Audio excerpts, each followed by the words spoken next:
All right, what's up, college football fans, quarterback fans? Welcome to another QB Spotlight video. And as always, we thank you for tuning in. We are going to be previewing the Week 4 quarterback matchups this or today with the games coming up. Right, this is a Wednesday, depending when you're watching this. So we got a few more days until this weekend's games comes up, and we're doing this live at a little different time than usual.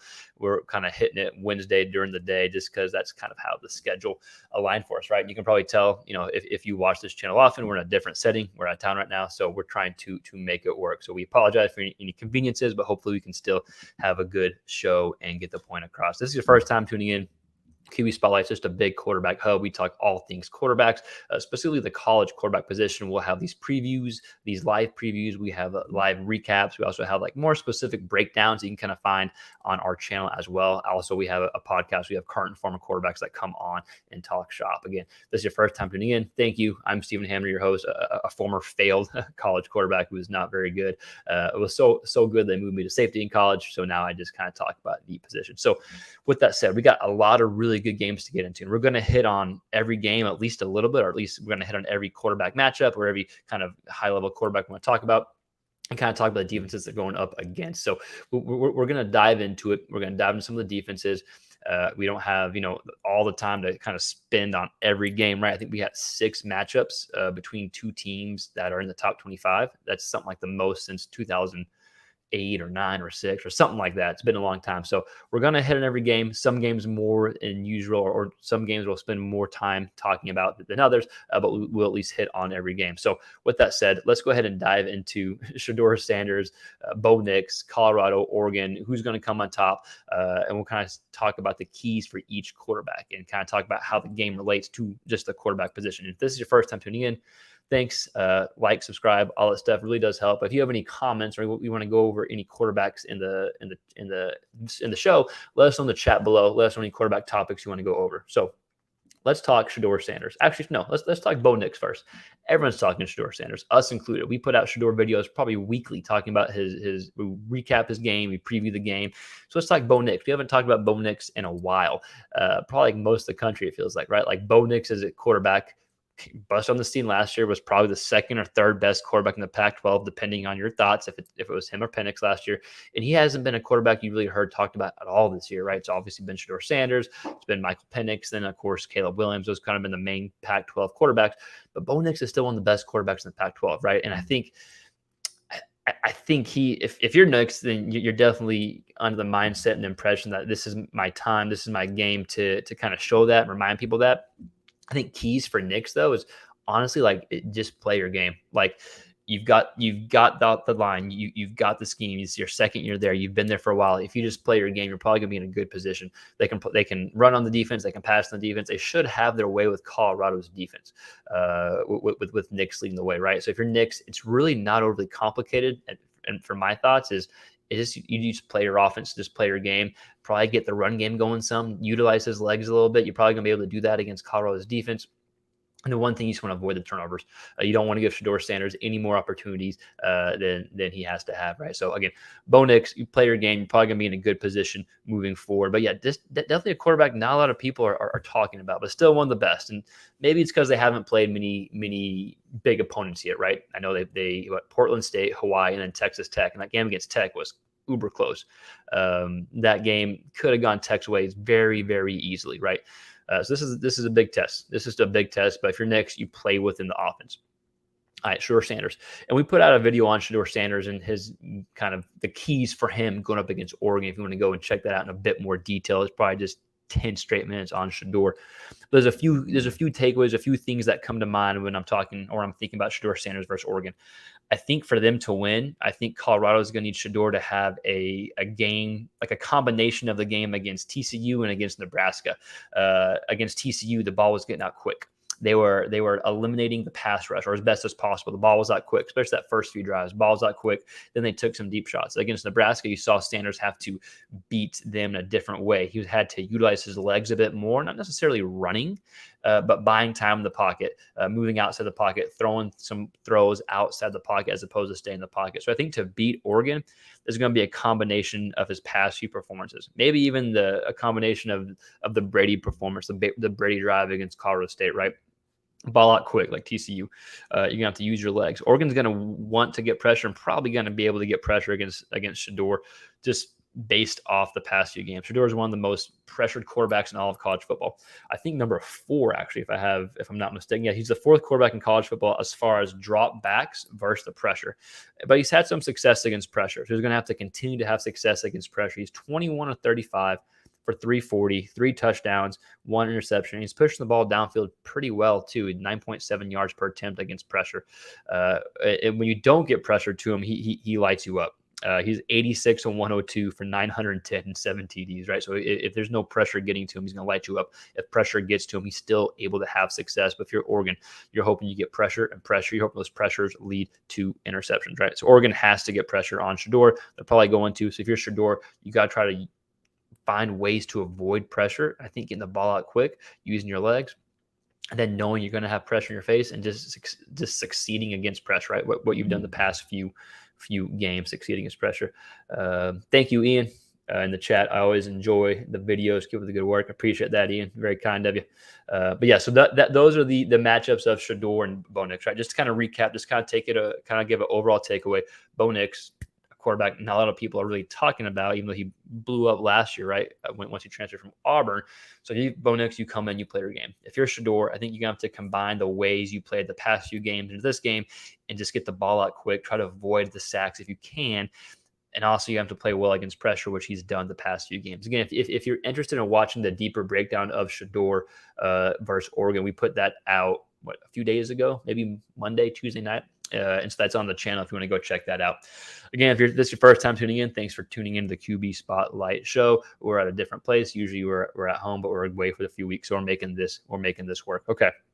So let's move into the next game. We got a ton of games, or a ton of great quarterback matchups that we want to talk about. We'll try to hit just spend a few minutes on each. And again, if you're in the chat and you want a specific quarterback or topic, let us know. Let's talk Florida State and Clemson. Let's talk Cade Klubnik and Jordan Travis and what each quarterback needs to do to have success. This is definitely one of the most anticipated matchups of the weekend. Yes, from a team standpoint, but also just from a quarterback standpoint, right? You got Jordan Travis, the veteran, a ton of experience, had a great year last year, good start this year. You got Cade Klubnik, the top quarterback in the class last year, who got a little bit of playing time and now is taking over this year. Is this Cade's biggest game? I'm not sure. He's played in some big games already, right? All his starts have actually probably been in pretty big games for Cade for the most part.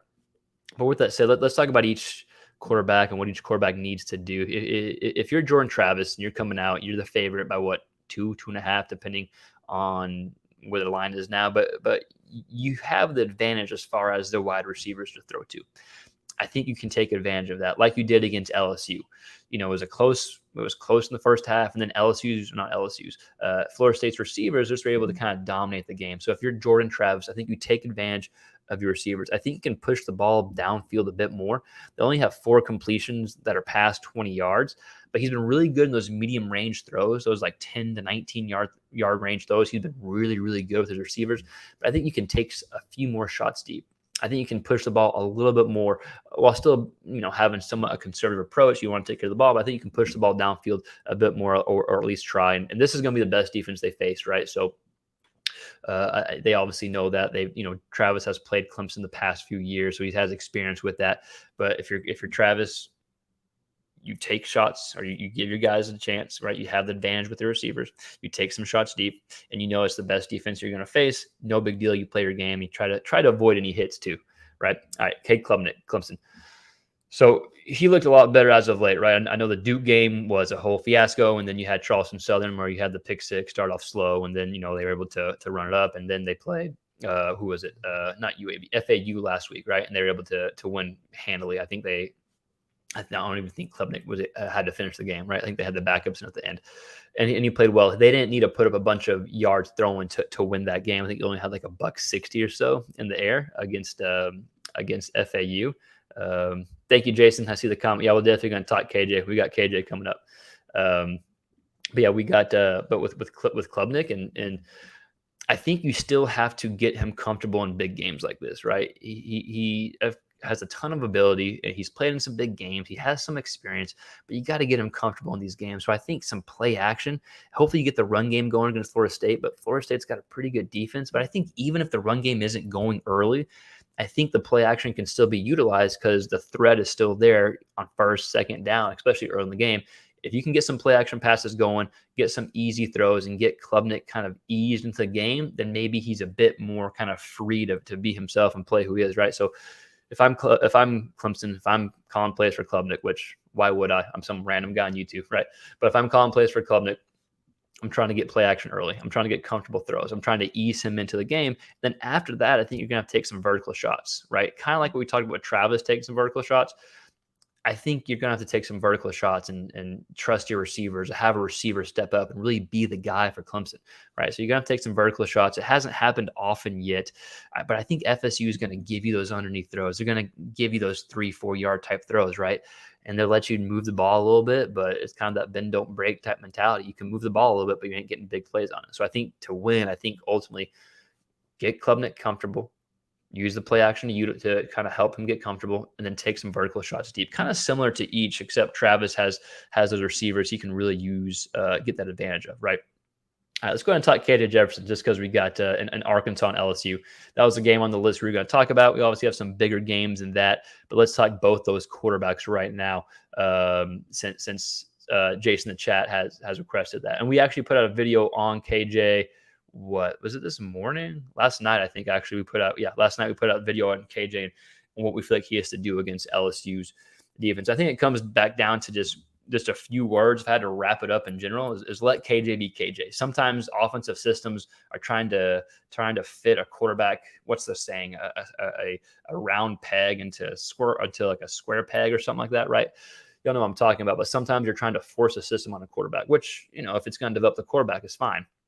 But I think in this situation, in this game, like you have to let KJ be KJ. You have to utilize what he's good at. And so how do you go about doing that? Well, I think number one, I think kind of like we just talked about with Klubnik, I think you want to get some play action involved. The play action was utilized so much in the RPO scheme with Bryles last year. I think he's comfortable with that. I think it's a way to get the quarterback comfortable. It's a way to get KJ comfortable. It's also a way to get your offensive line comfortable, especially with Arkansas having some struggles on the O-line as of late, right, to say the least.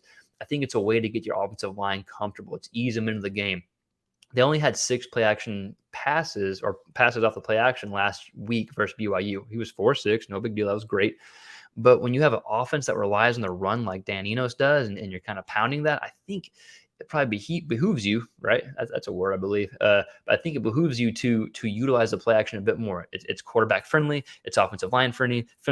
I think can help kind of get you into the game and hopefully slow down the pressure that LSU is going to be wanting to get against KJ. Right now, LSU didn't get a ton of pressure against Will Rogers last week. But they didn't really need to. They kind of sit back and like, "I will beat us," and they weren't able to. It was just domination last week.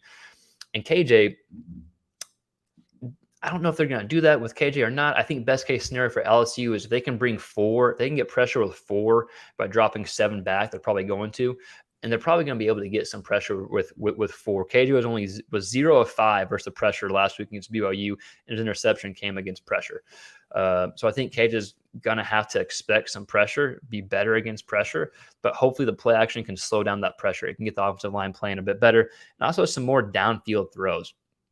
Only 13 attempts have gone past 10 yards. Only 13 attempts last week, against BYU went past 10 yards out of his 36 attempts. There was really no vertical throw. There was really no vertical threat. Now, I don't know if that was the scheme, receivers, maybe a combination of both. Let's see. He's hurt. I wonder how much of the effect Saturday. Oh, Jason, KJ's hurt. I didn't know that. I did not know that. But yeah, I think you're going to have to take some vertical shots still, right? More downfield throws. In the RPO scheme, like you had with Bryles, it's okay to have some dink and dunks, some screens, dump to the tight end. But against LSU, if you're going to beat LSU, you want to challenge their DBs. If you trust the receivers to do so, LSU has a bunch of new DBs that are still gelling, trying to get together. They look good against Mississippi State. But yeah, I think you're going to have to take some vertical shots. I think play action can help you really protect the offensive line. And then a guy that I wasn't familiar with till last week, number 9, is that Luke Haas. Man, get him involved. He's a mismatch. I think he was phenomenal. I want to get him involved more. I want to use him. I want to utilize him if I'm KJ, if I'm the offense of Arkansas. So I think, but yeah, you got to get KJ comfortable. Jason says, I think he was 0-5 because he was playing hurt. And yeah, he might have been playing through something. I really have no idea. But regardless, yeah, he was getting hit. They were getting pressure there. So I think you have to protect that. You got to protect the offensive line somehow, and a lot of that has to do with play calling, right? So for KJ, big themes. Let KJ be KJ. I think it's okay to run the ball if you're KJ. I think you got to dial it up some, but just let him be KJ. Play action, get rid of the ball quick, but you also have to have some more downfield shots. Like they're going to give you everything in front, so you got to push the ball downfield. And find number 9. That guy's awesome. Luke Haas, the tight end. Yeah, I'm finding him. All right, let's stay with this game. Let's talk Jaden Daniels. We won't talk too much about Daniels, but I do think there's some keys for Daniels. I think the biggest key is one, you're probably going to get a dogfight against Arkansas, even though you're 17 something point favorites. The last 3 games have been decided by 3 points each. Last 3 games, Arkansas won one of those. LSU's won twice. So I think you can understand. Like I think it's a point. Like, hey, you're going to get a good effort, a good fight from Arkansas. Like, they don't care what the point spread is. So if you're Jaden Daniels, I think you have to, one, not overlook them. You have to understand that, not overlook them. Get the team to buy in. Avoid the slow start, and then you don't want them to stick around, right? If you're Jaden Daniels, how do you go about that? Don't let them stick around. So how do you do that? Well, to be really, really broad, just do exactly what you did against Mississippi State. And we have a Daniels video coming out later tonight for any LSU fans or SEC fans. But if you're Daniels, just do what you did against Mississippi State. And what did you do? Well, you distributed the ball all over the field. You forced Mississippi State's defenders to defend the whole field. You had 50 yards passing outside the left numbers, 160 yards passing, outside the right numbers, and 120 yards passing inside the numbers. So distribute the ball through the whole field, force them to cover the field. They didn't throw a lot versus pressure. They didn't get a ton of pressure on him last week. So if you're Arkansas, of course, you want to try to get pressure, but he has the ability to run too. I mean, he literally did everything well last week. Something else he did was he found the matchups. I think you're going to have mismatches if you're LSU going up against Arkansas. I mean, you got a wealth of receivers, but with how Malik Neighbors looked last week and how Daniels looked on the same page, you want to find your mismatch and you want to use him, and you want to use your mismatch, right? The accuracy that Daniels showed downfield was pretty impressive. Like, he was able to utilize his running ability, but he was also able to drop straight back and push the ball downfield. He also took what the defense gave him. He also had a bunch of short throws too that led to bigger throws. So if you're Daniels, you play that complete way again, it's going to be hard, I think, for Arkansas to win. But of course, Daniels has to play that complete way, right? So those are the keys for Daniels and KJ. Should be a good game. It's always a good game, Arkansas and LSU, especially if you're an SEC fan down the South. It's always a game you keep up to. Kind of a underrated game this weekend, just for the simple fact we've got so many big games. We got Ian. Devin Leary had a couple picks from miscommunication with receivers. How do you fix that? Man, maybe reps, right? More and more reps. I think I don't even know who Kentucky plays this week. Are they off? I really don't remember. Let's see if we can pull up Kentucky's schedule, even if you know off the top of your head. But I think if you're Devin Leary, like the more reps, because I still think he has the potential to be one of the best quarterbacks in the SEC. I've always liked Devin Leary. If he gets back to 2021 form, I think he can be really good.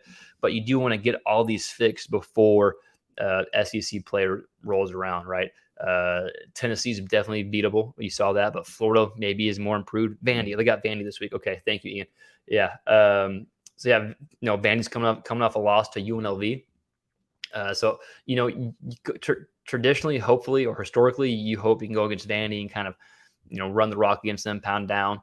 But if you're Leary against Vandy, you don't want to keep a team that you're the favorite in. You don't want to keep a team that you're supposed to win in the game. The biggest way you keep teams like that in the game is by turnovers, right? So you got to limit those turnovers somehow, some way. So whether it is changing the offensive approach or more reps with receivers, I think there's probably a combination of different ways to kind of hopefully fix that if you're Kentucky and you're Devin Leary. But I still think Leary's a stud. I still think it's too early to kind of be like, man, okay, he's not going to be what we thought we were, what we thought he was going to be.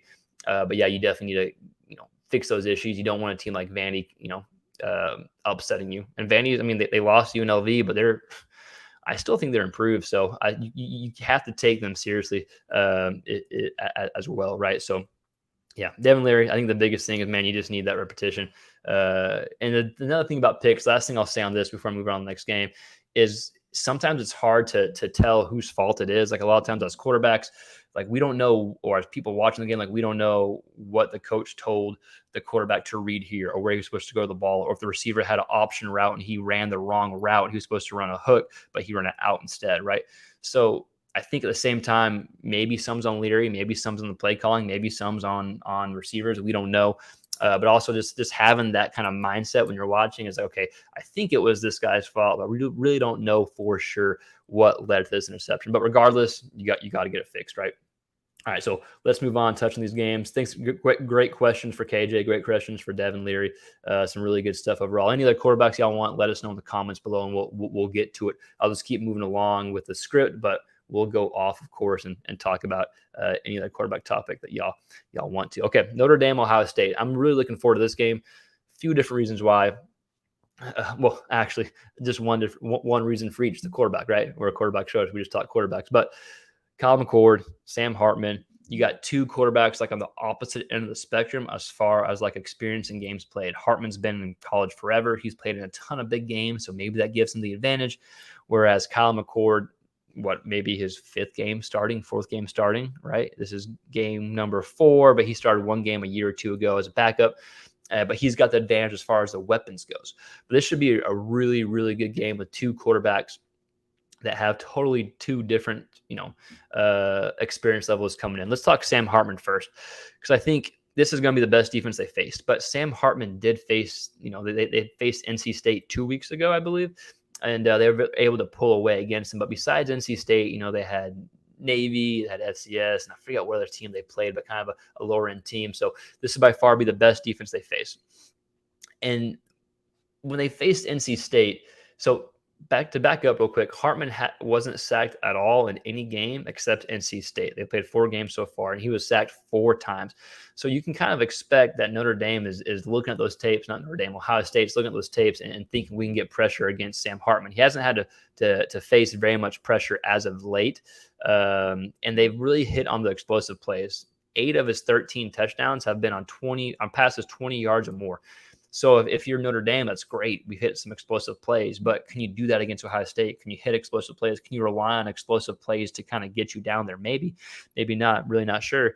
But if you're Hartman, key, well, you got to hit him some explosive plays, but you can't rely on it, because if you go 0 for 4 throwing 20 yards down the field, no big deal as long as you're getting those underneath type throws, as long as you're completing, keeping drives alive, right? So I think if you're Hartman, you're going to have to rely more on just explosive plays. Now with Kyle McCord, I don't know if his coming out party is the right thing to really say against a Western Kentucky, but it was much more encouraging if you're an Ohio State fan watching McCord against Western Kentucky than it was the first few games, right, against Indiana and whoever they played in week 2. That was kind of a, not as many offensive points as you would want. But against Western Kentucky, 63 points, you definitely wanted to see that, and he was able to, hang out at the end of the game and watch the fourth quarter from the bench because they played so well. And he was able to get the ball to Harrison, to Marvin Harrison so often early in that game. So I think if that's your advantage this game, I think you find Marvin Harrison from McCord, you find him. I think also, like we talked about with Cade Klubnik, I think utilizing play action to get that kind of comfort level would be something I'd probably recommend for Ohio State and McCord starting his biggest game of his life, right, against Notre Dame.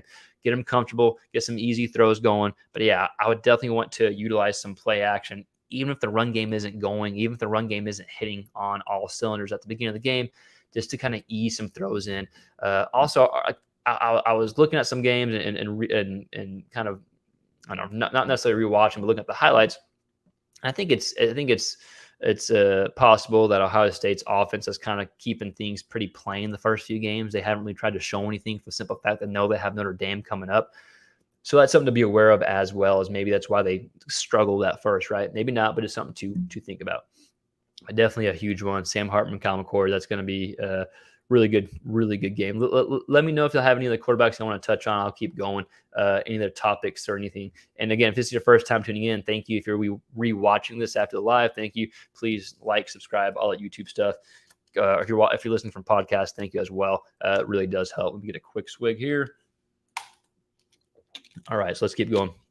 Again, a lot of big games. I'll try to hit these other games kind of quickly. We did some deep dives in the other ones, but we got another deep dive or two we'll kind of dive into here in a second. But let's hit on these other games. Again, let me know if there's any other quarterbacks or topics I want to dive into with week 4 coming up.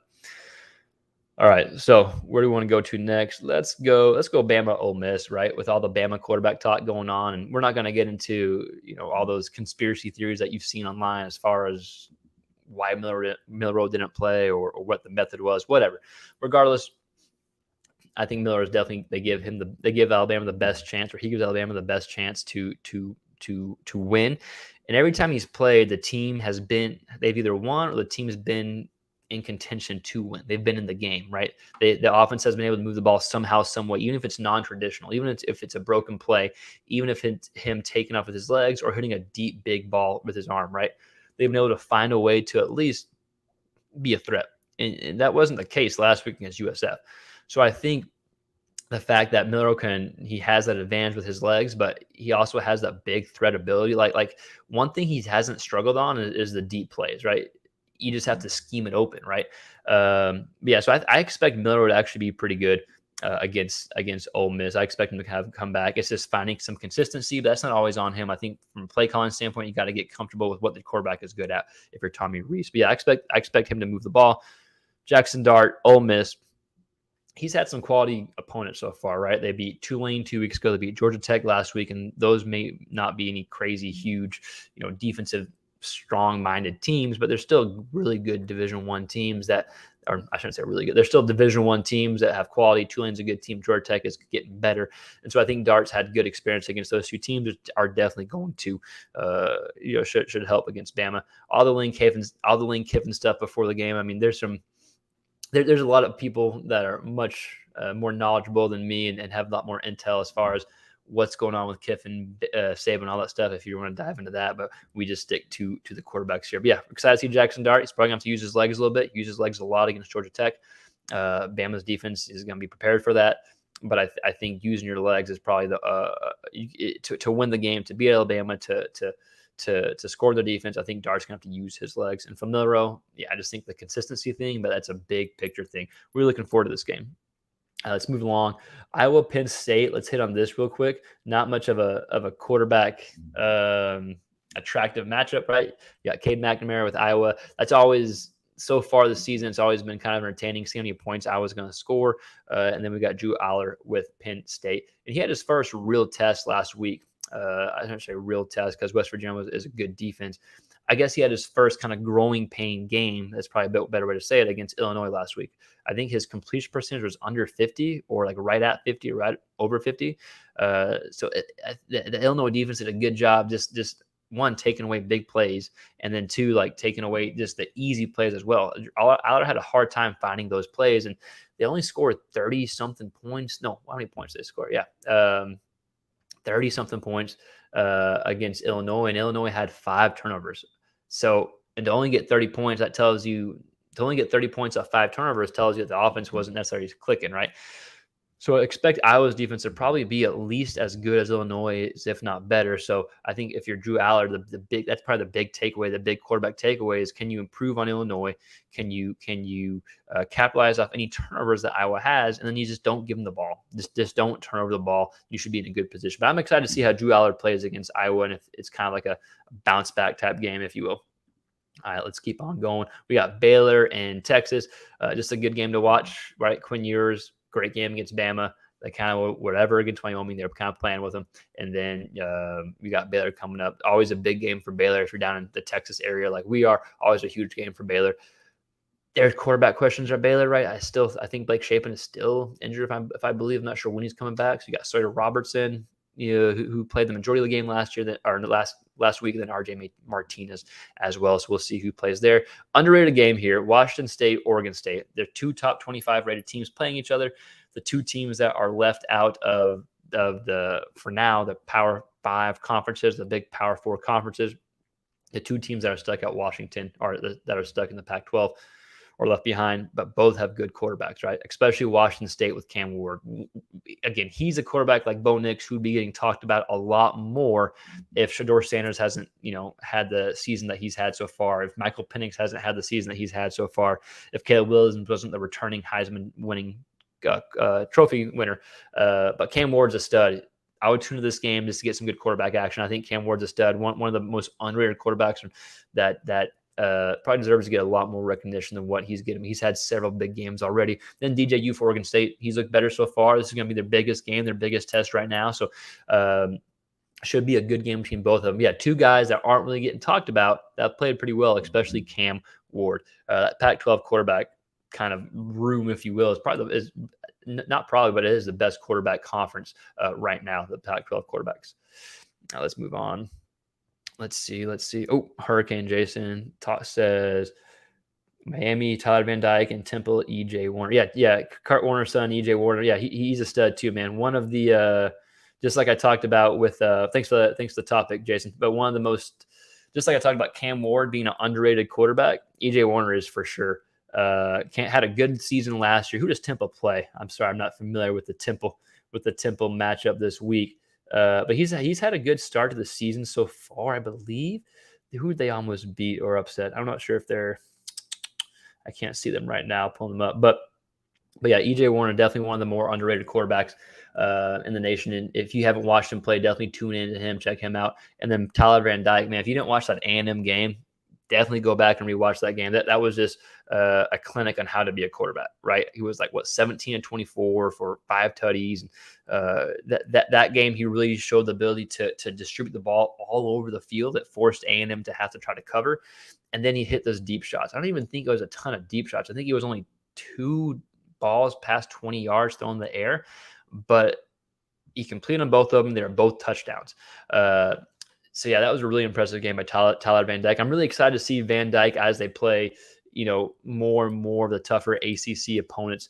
Yeah, TVD stud, EJ Warner, underrated quarterback, really good quarterbacks. Thanks for those topics, Jason. Really good stuff there.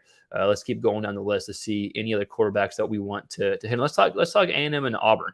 Yeah, see, there's so many games like Texas A&M and Auburn, Mississippi State, South Carolina. There's some good games like that just aren't really getting talked about, or those matchups aren't getting previewed because of all the other high-profile games, right? But I'm excited to see Peyton Thorne. I haven't really watched him much this year so far. Obviously had a good year in 2021 at Michigan State, 2022, not great. And yeah, I'm excited to see how he plays against A&M. This is going to be his first real, I shouldn't say first big test because they beat Cal 14-10. But I'm excited to see him play. I haven't really spent much time watching Peyton Thorne play. I'm excited to see him play. And then excited for Connor Wigman too.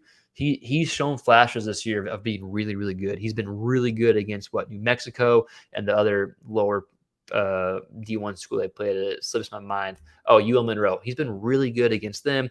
I thought he actually played pretty good against Miami. I don't know if A&M fans agree, but I thought he played pretty good against Miami. The pressure just got to him.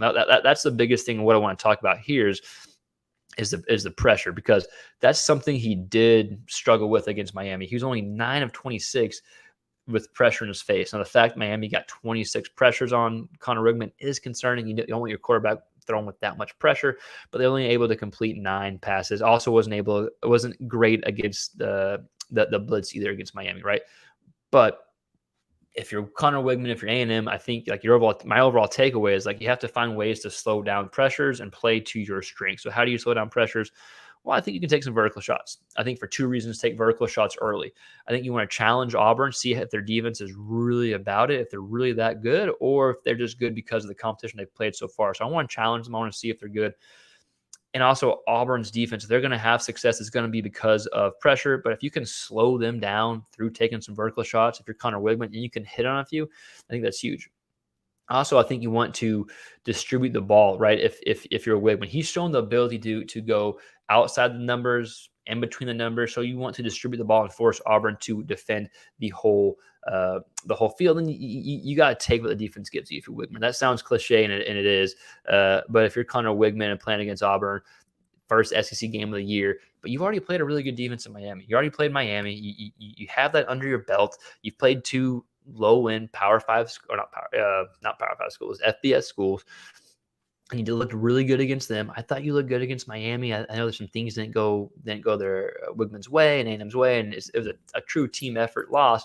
But I still thought he did some good things, and so I think that experience will carry over to Auburn. Yeah, biggest takeaway is, man, you have to find a way to slow down the pressure. How do you do that? Well, you take what the defense gives you, get the ball out quick, but you also take some vertical shots, and then you kind of play within what you're comfortable with. I'm excited for that Connor Wigman and Auburn, and I'm excited to see Peyton Thorne. Again, haven't seen him play this year, so I'm excited to see that. hey, let us know if there's any other quarterbacks or topics y'all want to jump on as we scroll through. I'm going to kind of scroll through this matchup, see if we missed anything. Dylan Gabriel against Cincinnati. We'll be looking forward to seeing that. Michigan, Rutgers. What else we got? Vautech, Marshall. I don't think we have any Vautech Marshall fans in here, but I always pull for Marshall a little bit just because we got Clint Trickett, the OC, on the show. They got a good quarterback, Cam Fancher. Again, kind of underrated guy, G5 quarterback. Make sure you check him out if you can. Let's see what else we got. Any other good games we got? Any other quarterback matchups? Texas Tech, West Virginia. That's kind of an interesting one, right? Simple fact: West Virginia. I'm assuming Garrett Green's still out, the backup quarterback or the starting quarterbacks. I'm assuming they're starting their backup quarterback. Excuse me, can't talk.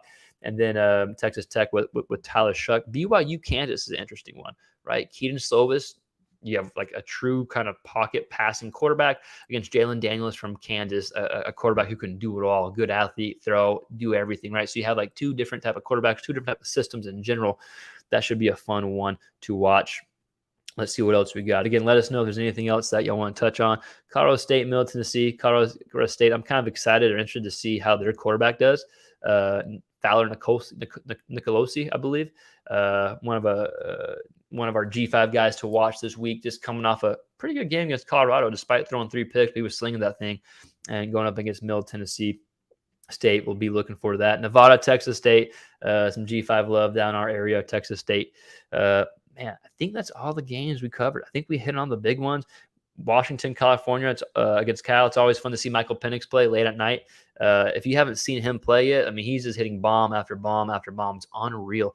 And the accuracy he has throwing downfield. I mean, there's a reason why like people are starting to kind of really talk about number 1 pick, potential Heisman. Check out Michael Penix against Cal after all the good games are over. Let's see if we've missed. Oh, South Carolina, Mississippi State. I definitely want to talk about this because, man, this game would be getting more recognition if, like we talked about, there were these other big games going on. Mississippi State, Will Rogers, that offense has looked not very good. To be nice about it, can you bounce back? You're going up against a South Carolina who looked pretty good against Georgia, and offensively, I thought looked really good besides their pass protection. Despite what the box score says, you watch that game, you watch Rattler play. I think he's playing really good. He's playing himself up to potentially making a decent amount of money in this draft coming up. But I'm excited to see if Will Rogers can bounce back, always pull for him. And then Spencer Rattler, man, if they can just protect him, that offense could really take the next step. That's the biggest thing for South Carolina. Can you protect Rattler so the offense can take the next step? But Rattler's showing a lot of good things. He's showing guts. He's showing the NFL scouts what you want to see, being a good teammate, standing in the pocket, taking hit after hit, and still delivering good balls and not forcing bad throws, not having the turnovers. I know he had 2 against Georgia, but one of those was like a Hail Mary type 3rd and 20 throw at the end of the game, right? So context is key there. Let's see. Anything else we want to touch on? Man, I think that might be it. This was a good live show, middle of the day. We got Pitt, North Carolina. Oh man, it's Phil Jakovic. That's been a tough play so far. Hopefully he can pick it up and bounce back. You never like seeing a quarterback just really struggle, and then you get all the blame, of course. Then Drake May's played a lot better as of late, the UNC quarterback. App State, Wyoming, that's a good G5 matchup. Joey Aguilar and Wyoming had their backup quarterback last week, so we'll see if that's the same case this week. But yeah, all right. Well, I think that's all she wrote for the QB Week 4 preview. As always, thanks for tuning in, chat. Thanks for all the stuff. We talked about KJ in the chat, Devin Leary in the chat, Tyler Van Dyke, EJ Warner. I love doing that. I love talking to the G5 quarterback. So again, if you like this video, please like, share, subscribe, all that YouTube stuff. It really does help. And if you're rewatching the live or listening to the podcast, thank you. Let us know in the comments below what games you're looking forward to, what quarterbacks you want to see, what matchups you want to see, and then what other keys for each quarterback. What keys did we not hit on? Again, we try to hit on every game briefly, some games more than others. But yeah, let us know what we missed. But yeah, thanks for watching. Thanks for tuning in. Like, share, subscribe, all that YouTube stuff. We'll see y'all next time. Peace.